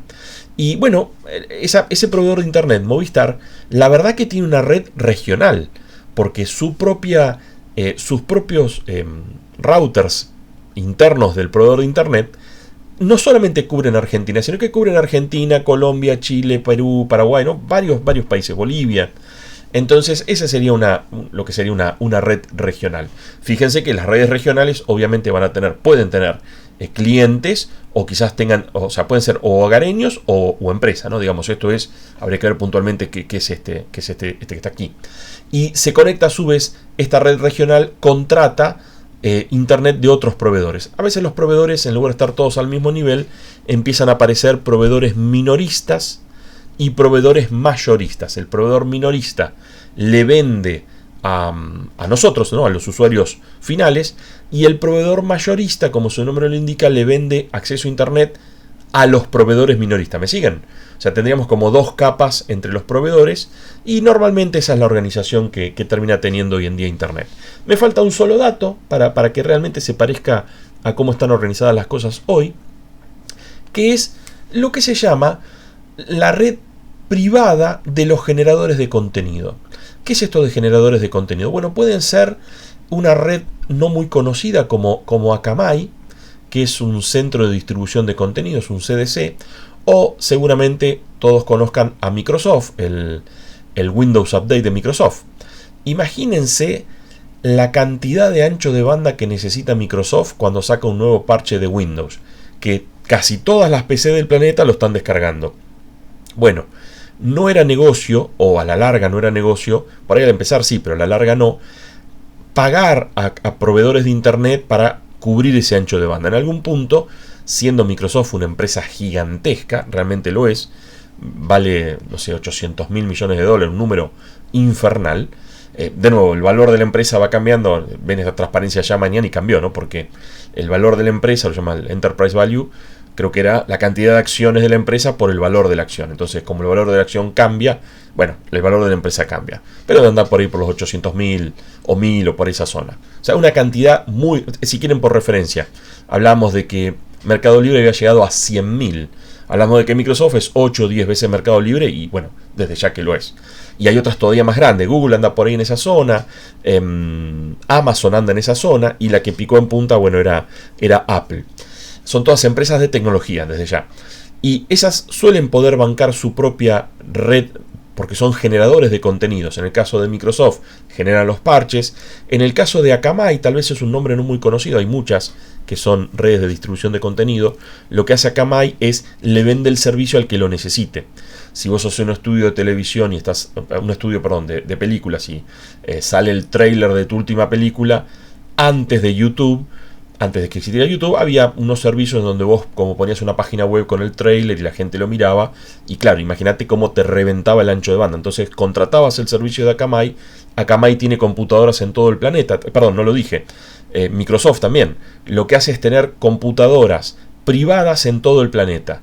Entonces hay como en un montón de lugares del planeta te pueden dar acceso a ese contenido que están queriendo distribuir. Lo mismo pasa con Google, ¿no? Los propios videos de YouTube. En algún punto esta misma clase puede estar distribuida, debe ser inteligente y quizás la va a centralizar en los servers si es que tiene alguno acá en la zona de Argentina o de Buenos Aires o por ahí.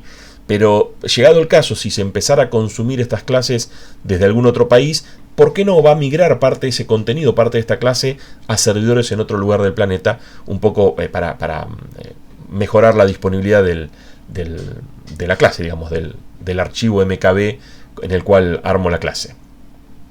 Bueno, tal vez una pregunta que se impone es ¿qué motiva a esas empresas como Google, Facebook, a mantener esas redes? Imagínense lo que es tener, vos tenés que alquilar como lugares para tener esas computadoras. Si googlean es bastante divertido hacerlo. Google mostró cómo tenía unos contenedores, como los contenedores del barco ese que se quedó cruzado en el canal. Esos contenedores, y adentro de esos contenedores metía todo, metía las computadoras, los discos rígidos, el aire acondicionado, todo lo que necesitaba para hacer funcionar los servidores de Google. Y después mostraba cómo esos contenedores los metía en cualquier lado del planeta, simplemente les enchufaba corriente y conexión a internet y ya tenías un server de Google en algún lugar del planeta, que puede ser hasta en lugares bien recónditos. No tengo el dato porque es una información que no te la dicen, pero andás a ver, quizás haya algún servidor de Google acá mismo en Bahía Blanca. Lo mismo para Facebook, para Microsoft o para cualquiera de estas compañías que son tan grandes. Y la pregunta es, claro, vos para meter el contenedor ese, el container lo tenés que meter en algún lado, tenés que alquilar el lugar, tenés que pagar la luz, tenés que pagar el acceso a internet. ¿Qué motiva a esas compañías a bancar todo ese gasto? Bueno, la pregunta es realmente buena. La respuesta espero que lo satisfaga. Cuando vos tenés que ir de un nodo a otro, vas a estar atravesando múltiples caminos.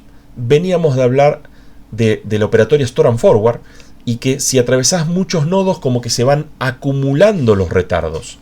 Entonces, si yo tengo todo centralizado en Estados Unidos, no hay forma de tener buenos retardos. Por ahí sí voy a tener buenos retardos desde Estados Unidos, pero desde Corea del Sur, que es un país muy amante de internet, internetófilo, si existe la palabra, no tendrían una experiencia tan buena, porque están como lejos los servidores, o atraviesan muchos nodos intermedios. Entonces, perdón, lo que les decía recién, ¿no? Que la operatoria hace que se acumulen. Entonces, ¿qué pasa? las compañías salen a bancar estas redes privadas para mejorar la percepción de calidad de los usuarios. Esto es muy importante porque justamente Google, Facebook, ¿de qué viven? Si yo no les doy plata a ellos, nadie paga 100 pesos a Google por mes o 100 pesos a Google por Facebook. Perdón, a Facebook por Facebook. Uno no está pagando para usar esos servicios. Uno diría, los servicios son gratis. Les contaba, creo que en la primera parte de esta clase. Hay que tener cuidado, porque cuando algo es gratis, significa que alguien más lo paga. Y a veces el alguien más que lo paga sos vos. De hecho, Google, Facebook, lo que hacen es comercian con vos. Usan tu información privada. Google te enchufa propaganda, Facebook te enchufa propaganda, ¿sí? Usan esa información la usan. Tal vez sería más sano que te cobraran, y uno pagaría lo que pagaría por Google, pero no que te estén usando como producto a vos tus datos personales. Pero bueno, eso es lo que hay, así se ha organizado Internet hoy en día. No vamos a estar peleando con los molinos de viento porque ya sabemos que eso no prospera. Pero esto es un poco la motivación por la cual estas compañías gastan, pero carretilladas de dólares, para mantener esas redes de distribución de contenido en funcionamiento, esas redes privadas que ocupan todo el planeta en funcionamiento. Y esta es una tarea para el hogar si quieren. Bueno, justo acá estamos terminando ya. ¿Cuánto tarda en resolver una consulta Google? Y la verdad que si Google tardara 5 o 6 minutos en responder una googleada, tendríamos una sensación de que no anda tan bien. Una de las razones por las cuales nos parece que anda tan bien Google es porque tiene esa velocidad increíble de respuesta. Hasta hace un tiempo, no sé si sigue siendo así, vos googleabas y abajo te decía, o en algún lado te decía, respuesta generada en, y te ponía un número obsceno, te ponía 0,0005 segundos.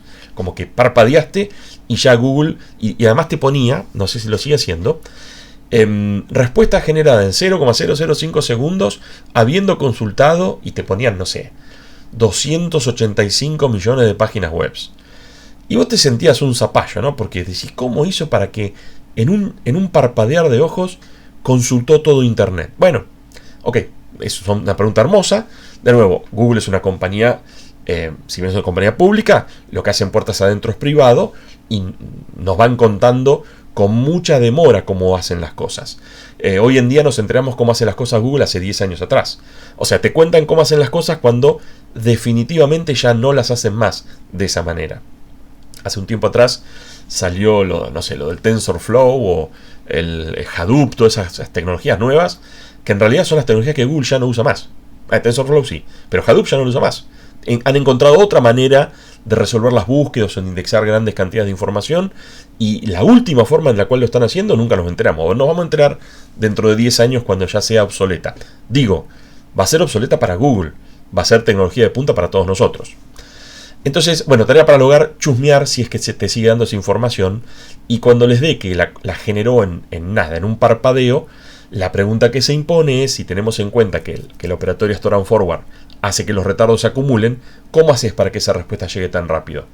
Evidentemente el servidor tiene que estar relativamente cerca. Puede estar tranquilamente en Buenos Aires. Es más, en Buenos Aires estoy prácticamente convencido, seguro de que hay servers, porque de hecho en Buenos Aires está la oficina de Google. O sea, ahí seguro que hay servers. Tienen dónde meter los contenedores, ¿no? en el propio edificio. Que un edificio, si alguna vez andan por esa zona se llama la ciudad tecnológica, algo así se llama. Es como un lugar donde había, no sé, unos edificios viejos, los tiraron toda la miércoles y el gobierno de la ciudad de Buenos Aires armó le ofreció a las empresas tecnológicas que se ubiquen allí, se ubicó, tiene sus oficinas entre otros Google, y no te digo que será como, no es como el Googleplex en California, pero está muy bueno.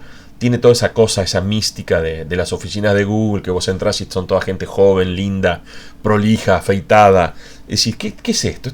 ¿Acá hay gente que programa o qué es esto? Es una agencia de modelos.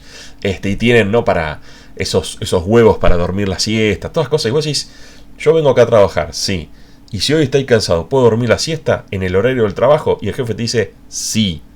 Obviamente que si toda la semana cae 10 de la mañana, ¿no? Dormidísimo, fuiste por la noche anterior saliste a bailar y te pasás 6 horas durmiendo todos los días de la semana, y claro, cuando llegue fin de mes te va a llegar un telegrama diciendo, no sos vos, somos nosotros, no, al revés, no somos nosotros, sos vos, tómatela, Pero si una vez a la semanita, un día estás cansado, si me voy a dormir una buena siesta para despejarme, te dejan, puedes dormir en la propia empresa, una cosa de locos. Pero bueno, tiene que ver con esas nuevas formas de relacionarte con la empresa que han aparecido desde el advenimiento justamente de Internet. Ok, no os quiero aburrir más con esto. Justo estábamos por empezar un tema que me gustaría desarrollarlo sin interrupciones en el medio, así que este segundo módulo lo dejamos acá y retomamos en la tercera parte.